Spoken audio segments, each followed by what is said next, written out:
వరుస బైక్ దొంగతనాలకు పాల్పడుతూ పోలీసులకు సవాల్ విసురుతున్న ముఠా గుట్టును రట్టు చేశారు బీడీఎల్ బానూర్ పోలీసులు.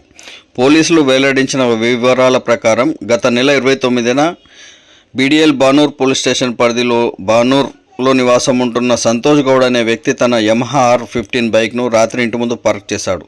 ఉదయం లేచి చూసేసరికి బైక్ కనిపించలేదు. దీంతో బాధితుడు బీడీఎల్ పోలీసులను ఆశ్రయించి ఫిర్యాదు చేశాడు. బాధితుడి ఫిర్యాదు మేరకు బీడీఎల్ బానూర్ పోలీసులు కేసు నమోదు చేసుకొని దర్యాప్తును ప్రారంభించారు.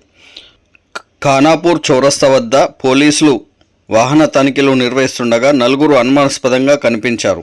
నలుగురిని అదుపులోకి తీసుకుని పోలీసులు విచారించగా బైక్ దొంగతనాలకు పాల్పడుతున్నట్టుగా గుర్తించారు.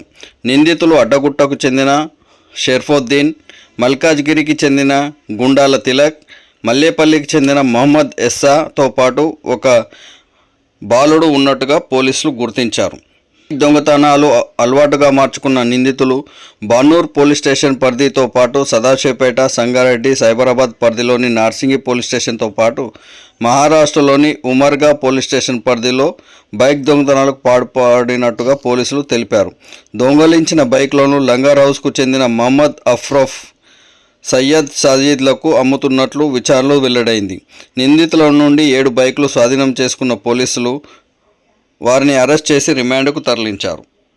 బైక్ పైన షెర్ఫుద్దీన్, గుడాల తిలక్, అలాగే ఇంకో బైక్ పైన మహమ్మద్ ఇస్సా అండ్ ఒక మైనర్ నలుగురు కలిసి రాగా వాళ్ళను ఆపి విచారించగా వాళ్ళు గత కొంతకాలంగా సంగారెడ్డి మరియు నార్సింగి అలాగే మహారాష్ట్ర ఏరియాలో కొన్ని బైక్ దొంగతనాలకు పాల్పడుతూ జలసాలకు అలవాటు పడి బైక్ దొంగతనాలకు పాల్పడుతున్నారని కన్ఫెషన్ చేయడం జరిగింది.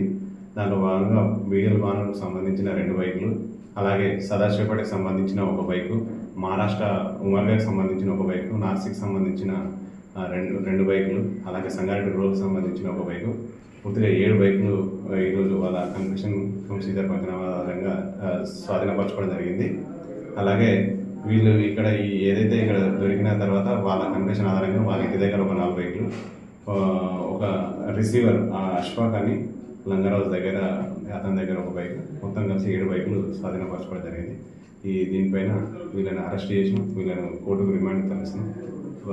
తదుపరి పూర్తి దర్యాప్తు నిర్వహిస్తాం.